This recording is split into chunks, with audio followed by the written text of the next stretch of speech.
తిరిగి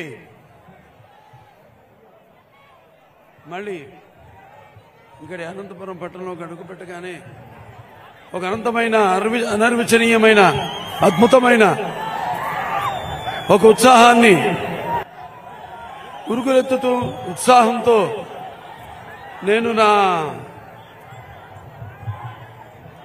రథం మీద వస్తుంటే నాతో పాటు పరుగులు తీసి మొత్తం ఇక్కడ ఉన్న వీధులన్నీ కూడా పసుపుమయం చేసి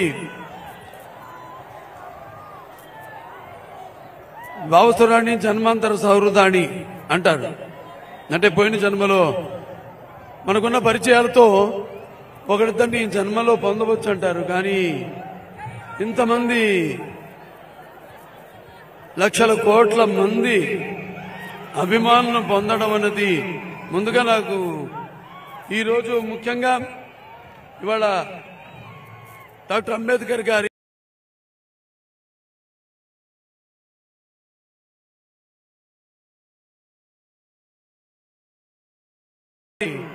గుర్తు చేసుకుని ఆయన యొక్క ఈ సమాజ స్థాపన కోసమై సమాజంలో ఉన్న వ్యత్యాసాలను రూపుమాపి సామాజిక న్యాయం బడుగు బలహీన వర్గాలకు ఇచ్చిన మహానుభావుడు, మన రాజ్యాంగ నిర్మాత. అలాగే మనకు ఆ వేదాలు భగవద్గీతతో సమానమైన ఈ ప్రజాస్వామ్య దేశంలో ఇంత జనాభాలో మనకు ప్రసాదించిన ఒక భగవద్గీత వేదం మన రాజ్యాంగం. మన ఆయన్ని స్మరించుకుంటూ మరొకసారి ఆయనకి ఘన నివాళులు అర్పించుకుంటూ ఆ తర్వాత మా నాన్నగారు అభినవ అంబేద్కర్ గారు, ఆయన ఆనాడు మరి తెలుగుదేశం పార్టీని స్థాపించి బడుగు బలహీన వర్గాలు, ఎవరైతే ఈ తాడిత పీడిత కులాలు, వెనకబడిన తరగతులు, ఈ అధికారంలో ఉన్న పదవులకు దూరంగా ఉన్నారు, వాళ్ళందరికీ చేయూతనిచ్చి అధికార పీఠం మీద కూర్చోపెట్టి గౌరవించిన అభినవ అంబేద్కర్ ఎన్టీఆర్. అందరు అనుకున్నట్టు ఎన్టీఆర్ అంటే కేవలం నందమూరి తారక రావు గారు మాత్రమే నేను అనుకోను. అంటే నటాలయం, ఆయన ఇల్లే ఒక నటాలయం. టీ అంటే తారమండలోని తారక ధృవతారకుడు. ఆర్ అంటే రాజర్షి, రారాజు, రాజకీయ దురదురందర యుగంధరుడు, రమణీయ సౌమ్య గుణధాముడు అన్న నందమూరి తారక రామారావు గారు. అటువంటి రామారావు గారు స్థాపించిన తెలుగుదేశం పార్టీ ఆనాడు మరి ప్రతి తెలుగు బిడ్డ, ప్రతి తెలుగు మట్టి గడ్డ నేను తెలుగు వాడినని ధైర్యంగా చెప్పుకునే సత్తువ, దమ్ము, ధైర్యం, అహంకారానికి పదును పెట్టి సానబెట్టి బయటకు వచ్చి చెప్పుకునే ధైర్యం ఇచ్చిన తెలుగు తేజం నందమూరి తారక రామారావు గారు. తారక అంటే ప్రతి బిడ్డ బొడ్డు కొయ్యక ముందే రాజకీయం అంటే ఏంటో తెలిపిన మహానుభావుడు నందమూరి తారక రామారావు గారు. ఆ రోజు రాజకీయాలంటే చాలా మందికి పెద్ద ఇష్టం ఉండేది కాదు, అసలు చాలా మందికి తెలిసేది కాదు.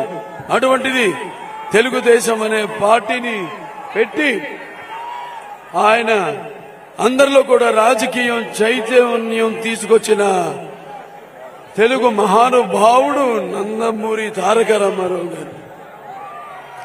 అలాగే ఆయన ముఖ్యమంత్రి అయిన తర్వాత ఆయన తీసుకొచ్చిన సంస్కరణల అభివృద్ధి గాని, సంక్షేమ పథకాలు గాని అవి అందరికీ సానుకూలమైనవి, ఆమోయోగమైనవి. ఎన్టీఆర్ రాజకీయాల్లోకి రాకముందు, వచ్చిన తర్వాత ఆయన తీసుకొచ్చిన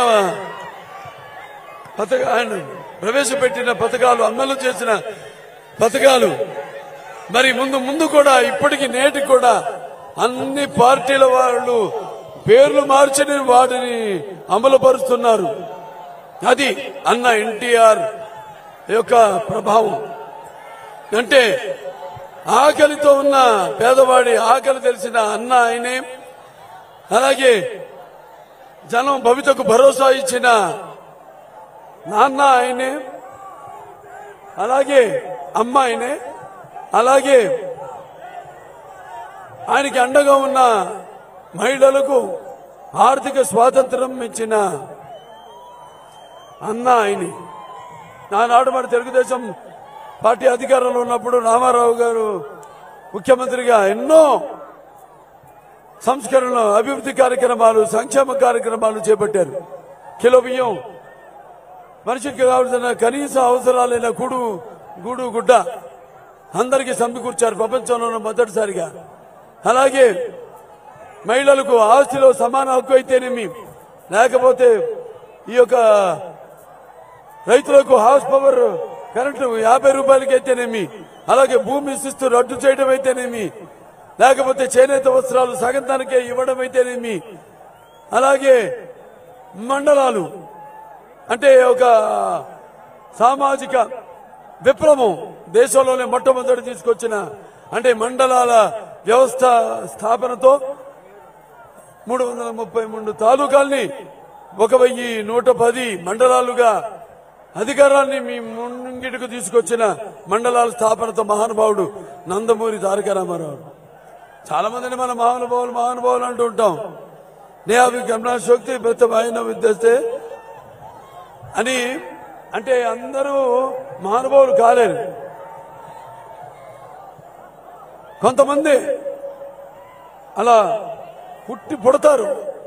ఎందుకంటే వారు నిన్నట్టు నా కారణ అంటే ముందుగా ఆయన్ని నాకు ఈ ధన్యమైన జన్మనిచ్చి నన్ను మీ అందరి గుండెల్లో ఆయన ప్రతిరూపంగా నిలిపినందుకు విశ్వవిఖ్యాత నట సార్వభౌముడు, అలాగే విశ్వానికి నట విశ్వరూపం ఎలాంటితో చూపిన కారణ జన్ముడు, ఆ మహానుభావులనే అంటాం కారణ జన్ముడని. మరి మా నాన్నగారు నా దైవం, నా గురువు ఆయన అభినవ అంబేద్కర్, అభినవ మన భగీరథుడైతేనేమి, ఎన్ని పేర్లతో ఆయన కొలిచిన ఆయన రుణం మనం తీర్చుకోలేము. అటువంటి నందమూరి తారక రామారావు గారి బిడ్డగా పుట్టినందుకు అది నా పూర్వజన్మ సుకృతంగా భావిస్తూ అటు నటనలో ఇటు రాజకీయాల్లో కూడా, అటు హిందూపూర్ ఎమ్మెల్యేగా, అటు Basava Tarakam Indo American cancer hospital and research institute ఒక చైర్మన్ గా, ఒక నటుడిగా పాత్రలు పోషిస్తూ మీ అభిమానాన్ని పొందినందుకు, ఆ పుణ్య దంపతులకు పుట్టినందుకు అది నా పూర్వజన్మ సుకృతంగా భావిస్తూ మీ అందరికీ మరొకసారి ఆ కళామ తల్లికి, ఆ భగవంతులకు నా కృతజ్ఞతలు తెలియజేసుకుంటూ, మరి ఎవరైతే సమాజం, దేవాలయం, ప్రజల దేవుళ్ళు, నేను అందులో ఒక అర్చకుణ్ణి అని కొలిచాడో, ఎవరైతే కొలవబడ్డాడో ప్రజల చేత, మరి వాళ్ళనే దేవుళ్ళుగా కొలిచిన ఆ మహానుభావుడు, మరి ఆ తర్వాత ఆయన మానసిక పుత్రికైన ఈ యొక్క తెలుగుదేశం పార్టీని అదే క్రమశిక్షణతో మన చంద్రబాబు నాయుడు గారు ఆ పార్టీని ముందుకు నడుపుతున్నారు. మన తెలుగు ప్రజల యొక్క తేజస్సు ప్రపంచానికి తెలిపిన మహానుభావుడు కూడా ఒక చంద్రబాబు నాయుడు గారు. సరే, ఇవాళ చూస్తున్న పరిస్థితులు మళ్ళీ ఎన్నికలు వచ్చాయి. ఇప్పుడు ఈ ఇది మామూలు సామాన్యమైన ఎన్నికల యుద్ధం కాదు. ఇది మన రాష్ట్ర భవిత, మన ముందు తరాల భవిత అంతా కూడా ఈ ఎన్నికల మీద ఆధారపడింది. మరి అభివృద్ధి అంటే జగన్ పేరులో కరప్షన్,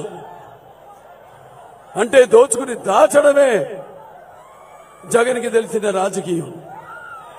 ఇంకోసారి గెలిపించారనుకోండి, మనల్ని కూడా అమ్మేసి డబ్బులు చేసుకునే రకం ఈ జగన్. దొంగకి చేతికి తాళం ఇస్తే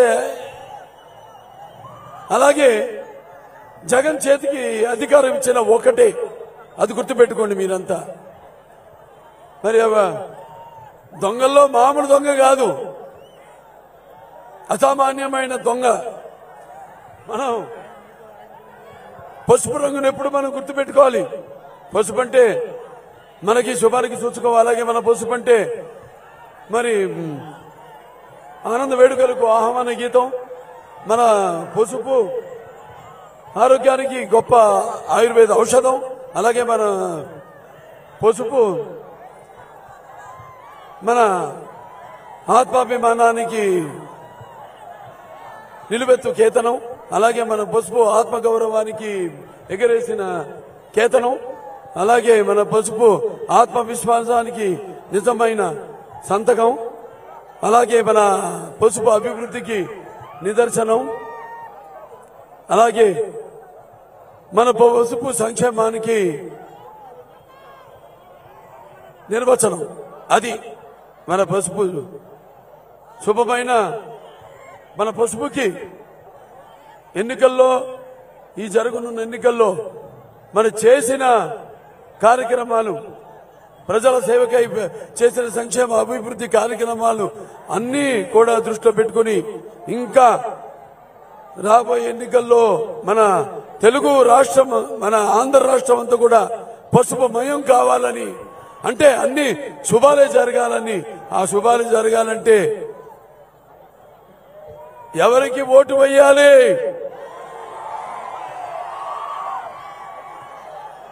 ఎవరికి ఓటు వేయాలి? ఎవరికి ఓటు వేయాలి?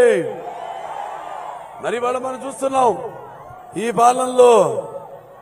మరి మనం రాయలసీమ చేస్తే ఈ యొక్క ప్రభుత్వం రాయలసీమను రక్తపు మరకల సీమగా చేసింది. మనం రాయలసీమలో ఈ పగల సెగలను చల్లార్చి శాంతి నికేతనంగా చేస్తే ఈ ప్రభుత్వం ఈ కత్తుల మనల పైన రక్తం చిందించింది. మనం ఈ ప్రభుత్వం ఈ రాయలసీమ కాలువల్లో కృష్ణమ్మను ప్రవహింపజేసి మరి బీడు వారిన రాయలసీమ బీడు భూములను మనం సస్యశామలం చేస్తే ఈ ప్రభుత్వం అదే కాలువల్లో రక్తపు వరదల్ని ప్రవహిస్తుంది. మనం అభివృద్ధికి పెద్దపీఠం వేసి ఇక్కడ పరిశ్రమలు కియా లాంటి, ఐఐటి లాంటి విద్యా సంస్థలు తీసుకొస్తే వాళ్ళన్నింటినీ నిర్వీర్యం చేసి నిర్లక్ష్యం చేసింది ఈ ప్రభుత్వం. ఇవాళ చూస్తున్నాం అంటే మళ్ళీ ఈ యొక్క ప్రభుత్వం తమ ఏదో గొప్ప చేసినట్టు, ఏదో సాధించినట్టు ఈ యొక్క 1600 కోట్ల ప్రజాధనంతో మరి రాష్ట్రమంతా కూడా ఎక్కడ చూసినా అక్కడ హోర్డింగ్. మరి మనం ఇవాళ సిద్ధం అంటూ ఎక్కడ పడితే అక్కడ హోర్డింగ్లు పెడుతున్నారు. మనం అడిగేది ఒకటే, అయ్యా జగన్ దేనికి సిద్ధం? తల్లిని చెల్లిని మోసం చేసి ఇంటి నుంచి బయటికి గెంటేసి, అలాగే బాబాయిని చంపిన నిందితుల్ని కాపాడుతూ చెల్లికి ద్రోహం చేసినావు. వాళ్ళకి సమాధానం చెప్పడానికి నువ్వు సిద్ధమా? లేకపోతే ఈ అధికారంలోకి వచ్చిన వారం రోజుల్లో సిపిఎస్ రద్దు చేస్తానని నమ్మబలిగి ఉద్యోగస్తుల్ని నమ్మించి మోసం చేశావు. మరి వాళ్ళకి సమాధానం చెప్పడానికి సిద్ధమా?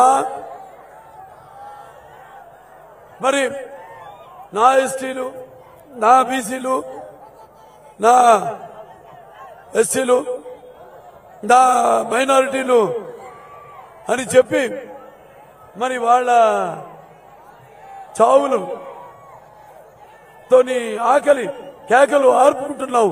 వాళ్ళకి సమాధానం చెప్పడానికి నువ్వు సిద్ధమా అని అడుగుతున్నాను. అలాగే ఉద్యోగస్తులు ఫిట్మెంట్ మనం 42% ఇస్తే అది సగం అంటే 23% చేసినావు. మరి వాళ్ళకి సమాధానం చెప్పడానికి నువ్వు సిద్ధమా? అలాగే ఈ యొక్క వ్యవసాయ శాఖను మూసేసి రైతుల ఆత్మహత్యలకు వాళ్ళని అప్పుల పాలు చేశావు. మరి వాళ్ళందరికీ సమాధానం చెప్పడానికి సిద్ధమా? ఒక చిన్నపిల్లాడు తన అక్కను వేధిస్తున్నారని అడిగితే పెట్రోల్ పోసి అతి దారుణంగా చంపేశావు. మరి వాళ్ళకి కుటుంబానికి సమాధానం చెప్పడానికి సిద్ధమా? ఇలా మరి దేనికి సిద్ధం? అంటే మాయలు మోసాలకి సిద్ధమా, లేకపోతే అక్రమాలు అరాచకాలకి సిద్ధమా? ముందు ఇంకా 100 తరాల వాళ్లకు జనానికి ఈ యొక్క ఇసుక అందకుండా ఈ ఇసుక తవ్వకాలు చేసి ఈ లక్షలు కోట్లు దోపిడీ చేస్తున్నావు. అలాగే ఈ చీఫ్ లిక్కర్ పేరుతో జగన్ బ్రాండ్ మద్యాన్ని మరి పారిస్తూ వాళ్ళకి ప్రజలకి మత్తులు ముంచేసి వాళ్ళు వేలెత్తకుండా వాళ్ళు కావలసిన అవసరాలను అడగనివ్వకుండా చేస్తూ యువత ఏదైతే నిర్లక్ష్యం చేయబడిందో, ఏదైతే పరిశ్రమలు రాకుండా మన రాష్ట్రానికి ఉద్యోగాలు లేక వాళ్ళు నిర్వ్యవస్థలో ఉన్నారు, వాళ్ళు కూడా వేలెత్తి ప్రశ్నించకుండా చేసిన వాళ్ళందరికీ సమాధానం చెప్పడానికి సిద్ధమా? లేకపోతే ఈ యొక్క మద్యాన్ని అంటే ప్రభుత్వం తయారు చేసిన కల్తీ మద్యాన్ని తాగించి ఆడపడుచుల తాలిబొట్లు తెంచి వాళ్లకు వైదల్యం కలిగించిన వాళ్ళకి సమాధానం చెప్పడానికి నువ్వు సిద్ధమా అని అడుగుతున్నాను. ఇవాళ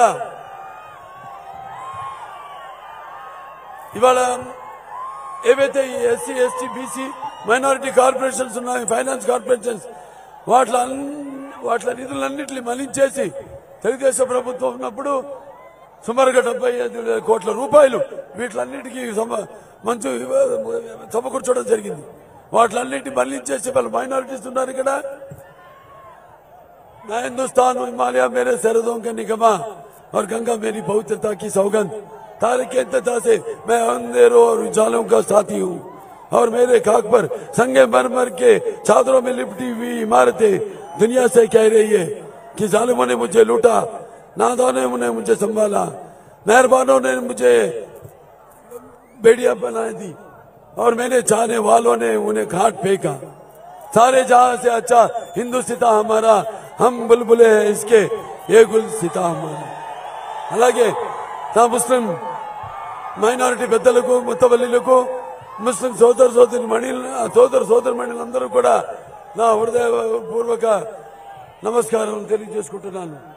ఆ सबको भी मेरा అదమ్నల్లా వారా అదమ్నల్లా. మరి తెలుగుదేశం పార్టీ అధికారంలో ఉన్నప్పుడు ముస్లింలు వారికి ఒక ప్రత్యేక శ్రద్ధ చూపడం జరిగింది. అలాగే అన్నారు ఎన్టీ రామారావు గారు, ఆయనకి ముస్లింలు అంటే మక్కువ ఎక్కువ, అందుకే వాళ్ళ అభివృద్ధి కోసం, వాళ్ళ సంక్షేమం కోసం ఎన్నో సంక్షేమ అభివృద్ధి కార్యక్రమాలు చేపట్టారు. ఆయనగా మైనారిటీస్ ఫైనాన్స్ కార్పొరేషన్ స్థాపించడం జరిగింది. అలాగే ఆయన ఈ యొక్క ఉర్దూ భాషను రెండో అధికారిక భాషగా అమలు చేసి వారికి గౌరవాన్ని ఇచ్చి మరి ముస్లిం గౌరవం పడేలా, వారు కలకాలం ఎప్పటికీ గుర్తుకు చూనేలా చేసిన మహానుభావుడు నందమూరి తారక రామారావు గారు. అలాగే ఆ తర్వాత ఆయన హైదరాబాద్ లో 11 అంతస్తుల హజ్ భవనాన్ని నిర్మించడం జరిగింది. గడపలో 25 కోట్ల రూపాయలతో హజ్ నిర్మించడం జరిగింది. అలాగే తర్వాత చంద్రబాబు నాయుడు గారు 50% సబ్సిడీతో కూడుకున్న 2 లక్షల రూపాయల రుణాలు సుమారుగా 45,244 మందికి లబ్ధిదారులకు అందించడం జరిగింది. అలాగే ముస్లిం విద్యార్థులకు మరి వాళ్ళ ఉర్దూ మరియు ఇంగ్లీష్ మీడియంలో గురుకుల పాఠశాలలు అయితేనేమి, అలాగే జూనియర్ కాలేజీలు అయితేనేమి, ఐఐటీలు అయితేనేమి, పాలిటెక్నిక్ కళాశాలను ప్రారంభించడం జరిగింది. అలాగే పేద ముస్లిం విద్యార్థులు విదేశాల్లో చదువుకోవడానికి అవకాశం కల్పిస్తూ 10 లక్షల రూపాయల ఆర్థిక సహాయం చేయడం జరిగింది. అలాగే ఈ యొక్క నూర్ భాష ఫెడరేషన్ ని స్థాపించి దానికి 50 కోట్ల రూపాయలు మంజూరు చేయడం జరిగింది. అలాగే మౌజన్లకు, ఇమాన్లకు 5,000 రూపాయలు, 3,000 రూపాయలు ప్రతి సంవత్సరం తప్పకుండా ఈ గౌరవ వేతనాలు ఇవ్వడం జరిగింది. అలాగే ఈ యొక్క పేద ముస్లిం బహన్లకు వాళ్ళ వివాహానికి 50 రూపాయలు ఈ యొక్క దుల్లన్ అంటే కానుక అంటే సుమారుగా 30,000 పైచులుక మహిళలకు ఈ యొక్క దుల్లన్ నిధిని అందించడం సహాయం అందించడం జరిగింది. అలాగే ఈ యొక్క ఎవరికైతే వైట్ కార్డర్స్ ఉన్నారో వాళ్లకు సుమారుగా 11 లక్షల మంది కుటుంబాలకు ప్రతి సంవత్సరం రంజాన్ తోఫా ఇవ్వడం జరిగింది. ఇలాంటివి ఎన్నెన్నో కార్యక్రమాలు చేపట్టింది మన తెలుగుదేశం ప్రభుత్వం. కేవలం ముస్లింలు ఓటు బ్యాంకు కాదు, వాళ్ళు ఈ సమాజంలో ఒక భాగం, వాళ్ళకి సామాజికంగా ఆర్థికంగా రాజకీయంగా కూడా వాళ్ళని ముందుకు తీసుకురావాలని మరి ముందు మేనిఫెస్టోలో ఒక 3 ఎమ్మెల్సీలను అయితేనేమి, అలాగే కార్పొరేషన్ చైర్మన్లు అయితేనేమి, లేకపోతే మన సర్పంచులు అయితేనేమి, వాటిలన్నిటి కూడా పదవులతో వాళ్ళని అలంకరించాలని మేనిఫెస్టోలో పొందుపరచడం జరిగింది. ఇలా అందరి అభ్యున్నతి కోసం ఆనాడు తెలుగుదేశం ఎంతో పాటుపడింది. మన ఎస్సీల విషయానికి వస్తే మరి ఎస్సీల విద్యార్థులకి మరి వాళ్ళ ఉన్నతమైన చదువు కోసం ఆనాడు అంబేద్కర్ మరి విద్యానిధి అని మనం ఇస్తే ఈ రోజు ఆ పేరు మార్చేసి జగన్ విద్యానిధి అని పెట్టుకున్నాడు. అంబేద్కర్ కంటే గొప్పవాడా? ఆయన ప్రతి వాడికి వాళ్ళ హక్కులను మనం సమకూరిస్తే ఇతనికి తెలిసింది వాళ్ళ ప్రాణాలను హరించడం, వాళ్ళకున్న హక్కుల్ని హరించడం తప్ప ఈయనకి తెలిసింది ఏమీ లేదు. అలాగే ఆనాడు ఈ ఎస్సీలు వాళ్ళ కోసమని ఈ యొక్క ఏదైతే సబ్సిడీతో కూడిన రుణాలు మంజూరు చేసి ఆనాడు మరి ఈ యొక్క ఇన్నోవా కార్లు ఇచ్చి ఉద్యోగ ఉపాధులు కల్పించడం జరిగింది. అలాగే ఈ యొక్క ఎస్సీ దళిత ఒక యువతకు అంటే వాళ్ళ పారిశ్రామికవేత్తలకు ₹1 కోటి వరకు సాయం అందించడం జరిగింది. అలాగే ప్రతి రాష్ట్ర వ్యాప్తంగా అన్ని ఎస్సీ వార్డుల్లో కూడా ఈ యొక్క సీసీ రోడ్లు, సీసీ డ్రైనేజ్లు నిర్మించడం జరిగింది. మరి ఇవాళ ఈ యొక్క వైకాపా ప్రభుత్వం ఈ పైశాచికం ఏంటో కానీ హత్య రాజకీయం మనం చూస్తాం మన కళ్ళ ముందు. ఆనాడు మరి డాక్టర్ సుధాకర్ అనే ఆయన్ని మరి కరోనా విపత్కర పరిస్థితుల్లో మాస్క్ అడిగినందుకు ఆయన మానసిక క్షోభకి గురి చేసి ఆయన బలన్మరణానికి కారణమయ్యారు. అలాగే జడ్జి రామకృష్ణ గారిని ఆయన మీద అక్రమ కేసులు వేసి ఆయన కూడా మానసికంగా ఎంతో క్షోభ పెట్టారు. అలాగే ప్రభుత్వ విధానాన్ని ప్రశ్నించినందుకు మరి పేద దళితుల్ని వాళ్ళ దళితులకి శిరోముండనం చేయడం జరిగింది. అలాగే మన వైకాపా ఎమ్మెల్సీ అనంతబాబు దళితుడైన తన డ్రైవర్ని చంపి డోర్ డెలివరీ చేయడం జరిగింది. అలాగే ఈ రాజధాని కోసం ఉద్యమించిన నాయకుల మీద ఎస్సీ ఎస్టీ కేసులు బనాయించడం జరిగింది. ఇలా వాళ్ళ ఇష్టపాటికి ఎలా కావాలంటే అలా ఈ వాళ్ళ నియంతృత్వపు ఒక పరిపాలనను సాగిస్తుంది ఈ వైకాపా ప్రభుత్వం. మరి ఒకటి, ఈ ఎన్నికల దగ్గరికి వస్తున్నాయి. మీరు ఇంతకుముందు ఎంతో రాజకీయ చైతన్యం కలిగిన ఓటర్లు, మీరు ఆ ఓటును మీరు సరిగ్గా సద్వినియోగం చేసుకోవాలి. ఇంతకుముందు మన రాష్ట్ర ప్రపంచ పటాల్లో ఉండేది. మైక్రోసాఫ్ట్ లాంటి అవిభక్త ఆంధ్ర రాష్ట్రంగా ఉన్నప్పుడు బహుళ జాతి పరిశ్రమలన్నీ కూడా ఇక్కడికి వచ్చి వాళ్ళ కంపెనీలని ప్రారంభించి మరి ఇక్కడ అందరూ కూడా ఉద్యోగ కల్పన ఇవ్వడానికి తెలుగుదేశం పార్టీ అధికారంలో ఉన్నప్పుడు ఎంతో దోహదం పడింది. మరి ఈనాడు చూస్తున్నాం యువత ఇవాళ ఉద్యోగ కల్పన లేక ఇవాళ వలసపోతున్నారు పక్క రాష్ట్రాలకు. మరి పక్క రాష్ట్రాలు కూడా వాళ్ళు మరి మన అవసరాలను వాళ్ళు కూడా దాన్ని వినియోగించుకుని వాళ్ళు కూడా మనల్ని, మన రాష్ట్రాన్ని, రాష్ట్ర పరిస్థితుల్ని ఆసరాగా తీసుకుని మనందరినీ కూడా ఇవాళ ఎంతో చులకనగా చూడడం, అలాగే ఎంతో హాస్యాస్పదానికి మనంతా గురవుతున్నామని ఈ సందర్భంగా మీ అందరికీ తెలియజేసుకుంటున్నాను. సో ఈ సందర్భంగా మీరంతా తెలుసుకోవాల్సింది ఒకటే, మీకు అభివృద్ధి కావాలా లేకపోతే అరాచకం కావాలా? మీకు మరి చీకటి రాజ్యం కావాలా లేకపోతే మీకు ఒక రాక్షస రాజ్యం కావాలా లేకపోతే మీకు ఈ కన్స్ట్రక్షన్ కావాలా డిస్ట్రక్షన్ కావాలా అన్నది మీరందరూ గుర్తు పెట్టుకోవాలి. మీరు ఒక నిర్ణయానికి రావాలని ఈ సభాముఖంగా నేను మిమ్మల్ని అందరినీ మనవి చేసుకుంటున్నాను. ఇవాళ అనంతపురం ఈ పట్టణం ఉంది, దీనికో ఇది మన తెలుగుదేశం పార్టీ అధికారంలో ఉన్నప్పుడు ఎంతో అభివృద్ధి చేసింది. ఇక్కడ ఫ్లైఓవర్ బ్రిడ్జ్ అయితేనేమి లేకపోతే 4 లేన్ రోడ్లు అయితేనేమి ఇవన్నీ కూడా మన తెలుగుదేశం హయాంలోనే ఈ అభివృద్ధి కార్యక్రమాలన్నీ ప్రారంభించాం. మనం ఇంకా అభివృద్ధి చేయవలసింది ఉంది. మొన్న కాస్త అవకాశం చేజారిపోయింది వైకాపాని గెలిపించడంతో.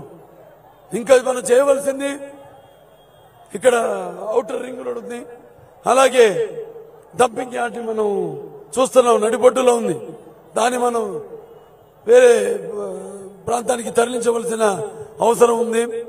అలాగే అండర్ గ్రౌండ్ భూగర్భ డ్రైనేజ్ వ్యవస్థను స్థాపించవలసిన అవసరం ఉంది. ఇంకా మనకి ఈ యొక్క స్మార్ట్ సిటీ గా ఇవాళ ఈ యొక్క అనంతపురాన్ని ఇంకా ఎంతో అభివృద్ధి చేయవలసిన అభివృద్ధి సంక్షేమ పనులు ఎన్నో ఉన్నాయి ఇంకా ముందు మనకి. ఈ ఎలక్షన్ ఎవరైతే ఇక్కడ నిలబడుతున్నారో అనంత వెంకటరామిరెడ్డి గారు, ఇప్పుడు ఆయన తండ్రి అనంత వెంకటరెడ్డి గారు అంతకుముందు 2 సార్లు ఎంపీగా ఆయన ఇక్కడి నుంచి ప్రాతినిధ్యం వహించడం జరిగింది, ఒకసారి ఎమ్మెల్సీగా. మళ్ళీ ఈ అనంత వెంకటరామిరెడ్డి ఇక్కడ 4 సార్లు ఎంపీగా, ఒకసారి ఎమ్మెల్యేగా, మరి ఇప్పుడు మళ్ళీ ఎమ్మెల్యే బరిలో ఉన్నాడు. ఆయన ఆలోచించండి, ఇన్ని మరి 6 తూర్లు ఎంపీలు వాళ్ళ కుటుంబ సభ్యులు, తండ్రి కానీ కొడుకు కానీ, మళ్ళీ 2 సార్లు ఒకసారి ఎమ్మెల్సీ, ఒకసారి ఎమ్మెల్యే. ఇన్ని అవకాశాలు ఇచ్చారు, ఏమి అభివృద్ధి చేసి పెట్టారు ఈ ప్రాంతానికని నేను నిలదీస్తున్నాను, వాళ్ళని ప్రశ్నిస్తున్నాను. కాబట్టి మీరు ఇవన్నీ దృష్టిలో పెట్టుకుని మరి ఇవాళ ఈ యొక్క ఏదైతే వైకాపా ప్రభుత్వం ఉందో, ఈ ఏదైతే వీళ్ళు కళ్ళు మూసుకుపోయి ఒళ్ళు మరిచి వాళ్ళ ఇష్టానుసారంగా ఈ యొక్క పరిపాలన సాగిస్తున్నారో, నాకు తెలుసు మీ అందరి ఉరుకులెత్తున ఉత్సాహాన్ని చూస్తుంటే మీరందరిలో కూడా ఆ ప్రభుత్వాన్ని పడగొట్టాలని అందరూ కలిసి కట్టుగా వసుదైక కుటుంబంగా మీరంతా కలిసి ఈ ప్రభుత్వాన్ని ఎలా మిమ్మల్ని గట్టి కనిపించారో అలాగే ఈ జగన్ని మట్టిలో కలిపేసి మీ సత్తా ఎటువంటిదో, మీ ఉనికిని ఎంత అకుటి దీక్షతో మీరు కాపాడుకోవాలని ఈ ఎన్నికల కోసం ఎదురు చూస్తున్నారు. మీ ఉరుకులేస్తున్న ఉత్సాహంలో నాకు కనిపిస్తుంది. మరి ప్రతి నరం ప్రతి అణువు ప్రతి రక్తపు పొట్టు కూడా ఈ యొక్క అపజయాన్ని గుర్తు చూపించి, అలాగే ఈ యొక్క పట్టుపట్టి ఈ ఓటు అనే ఆయుధంతో మీరు ఎలా అతనికి ఓటమి రుచి చూపించాలని ఈ ఎన్నికల కోసం ఎదురు చూస్తున్నారు. మీ ఉరకలేసిన ఉత్సాహంలో నాకు కనిపిస్తుంది. ఇవాళ ఈ యొక్క మన తెలుగుదేశం పార్టీ అయితేనేమి జనసేన పార్టీ అయితేనేమి, బీజేపీ పార్టీ అయితేనేమి ఒక కూటమిగా ఈనాడు కలిసికట్టుగా ఈనాడు ఈ యొక్క పార్టీ పైన ప్రభుత్వం విధానాలపైన వాళ్ళ మీద పోరాటం జరుగుతుంది.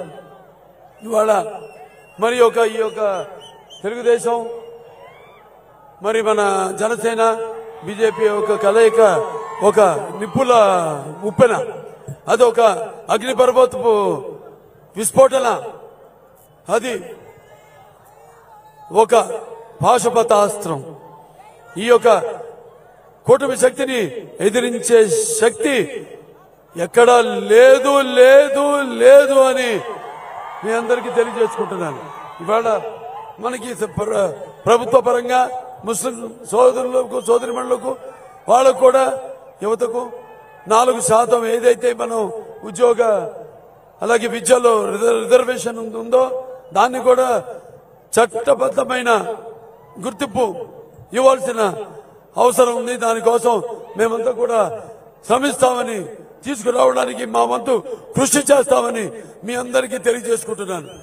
ఆనాడు తెలుగుదేశం ఎన్టీ రామారావు నుంచి కూడా అధికారంలో ఉన్నప్పుడు సర్కారీ కమిషన్ అంటే జస్టిస్ పొన్నయ్య కమిషన్ ని వాళ్ళ సిఫార్సులను అమలు చేయడం జరిగింది. ఈ ఏబిసిడి వర్గీకరణ చేసి మరి మన ప్రభుత్వం మన కేంద్ర ప్రభుత్వం ఆమోదం కోసం పంపించి ఆమోదాన్ని పొంది రాష్ట్రపతి గారి ఆమోదాన్ని పొంది సుమారుగా 22,000 పైచులకు ఉద్యోగాల్ని మనం కల్పించడం జరిగింది. అలాగే మొన్న కూడా 2019 ఎన్నికల ముందు కూడా మనం ఈ ఏబిసిడి వర్గీకరణ చేసి మన కేంద్ర ప్రభుత్వాన్ని పంపించడం జరిగింది. దానికి కూడా ఇప్పుడు మన ప్రధానమంత్రి మోడీ గారు ఆమోదయోగ్యంగా ఉన్నారు. రేపు మళ్ళీ మన ఎన్నికల్లో గెలవగానే తప్పకుండా ఆ వర్గీకరణలో మనం ఇంకా ఎన్నో ఈ యొక్క ఉద్యోగాలు అయితేనేమి, మిగతా మన రాష్ట్రానికి కావలసిన అవసరాలైతేనేమి, నిధులైతేనేమి అన్ని కూడా మనం తెచ్చుకుంటామని, అలాగే ఈ ఏబిసిడిఈ కిందకి మన ముస్లిం మైనారిటీస్ వస్తారు, ఈ అనే వర్గీకరణను తీసేస్తాం అని ఒక దుష్ప్రచారం చేస్తున్నారు.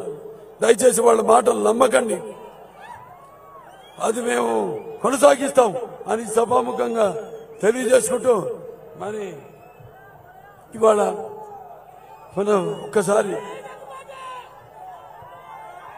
పరిస్థితుల్ని నెమరేసుకొని మరి ఏ ఉత్సాహాన్ని ఉరకలేస్తున్న ఉత్సాహంతో రేపు జరగనున్న ఎన్నికల్లో కూడా మీ యొక్క ఓటు, ఎందుకంటే ఈ ప్రజాస్వామ్యంలో ఈనాడు మీకున్న ఆయుధం ఓటు, ఆ ఓటుని సద్వినియోగపరుచుకుని ఉద్దేశాలను ప్రతిబింబ చేయడానికి మరి ఈ యొక్క ప్రజాస్వామ్య పరిరక్షణ కోసం పోరాడే సరైన ప్రతినిధుల్ని ఎన్నుకోవడం కోసం, సమాజ స్థాపన కోసం, సమాజంలో ఉన్న వ్యత్యాసాలను తొలగించడం కోసం, అలాగే సామాజిక న్యాయం అందించడం కోసం వినియోగించవలసిన పరమ పవిత్రమైన సాధనమది. దాన్ని వెలగట్టి కుదవబెట్టి మీ యొక్క స్వార్థాలకు, మీ యొక్క వ్యామోహాలకు దాన్ని వినియోగించుకున్నారో మీ ఓటుని మీరు దుర్వినియోగపరుచుకున్నట్టు అవుతుంది.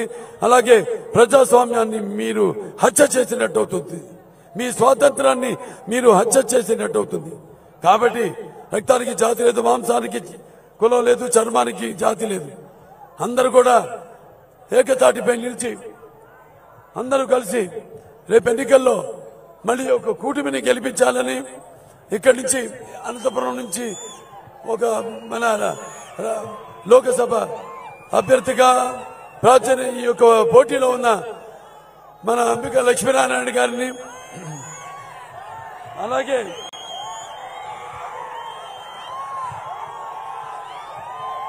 మన అనంతపురం నియోజకవర్గం అసెంబ్లీ అభ్యర్థి అయిన మన దగ్గుబాటి వెంకట ప్రసాద్ గారిని అత్యధికమైన మెజారిటీతో గెలిపించుకోవాలి. మీరు తప్పదు. ఇవాళ మనం ఈ జగన్ నమ్మకంలో ఉంటే నేను చెప్పాను అతని దృష్టిలో అభివృద్ధి అంటే కరప్షన్ అని. అలాగే దొంగ చేతికి తాళాలు ఇచ్చినట్టు అవుతుందని అధికారాన్ని తన చేతికి ఇస్తే రేపు మన రాష్ట్రాన్ని మనల్ని కూడా అమ్మేస్తాడు. ఈ భూమి చట్టం తీసుకొస్తాడు రేపు మళ్ళీ అధికారంలోకి వచ్చాక. అంటే అతని పాస్బుక్ మీద అతని ముద్ర వేసుకుని బొమ్మ వేసుకుని ఆ పాస్బుక్లన్నీ తన దగ్గరే పెట్టుకుంటాడు, తన ప్యాలెస్ లో పెట్టుకుంటాడు. రేపు మీరు సరిగ్గా 9 నెలల లోపు మీరు ఒకవేళ విచారించకపోతే మీ భూమిపై ఎన్నో అప్పులుంటాయి. మీ భూమిని కూడా తాకట్టు పెట్టేసి ఆ భూముల మీద కూడా అప్పు చేస్తాడు ఈ జగన్మోహన్ రెడ్డి. గుర్తుపెట్టుకోండి, రేపు మనల్ని, మన ఆస్తుల్ని, మన భూముల్ని, మనల్ని కూడా ఈ రాష్ట్రానికి చెందనివ్వకుండా మన ఈ రాష్ట్రం నుంచి వెళ్ళగొడతాడు ఈ జగన్మోహన్ రెడ్డి. గుర్తుపెట్టుకోండి.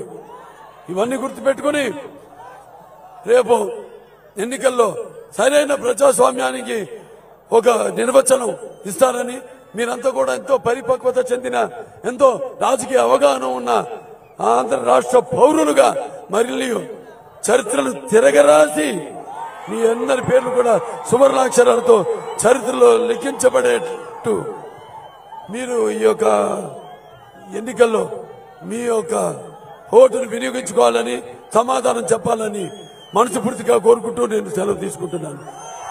జై తెలుగుదేశం, జై తెలుగుదేశం, జై తెలుగుదేశం, జై జనసేన, జై జనసేన, జై జనసేన, జై బీజేపీ, జై బీజేపీ, జై బీజేపీ, జై కూటమి, मेरा भारत महान।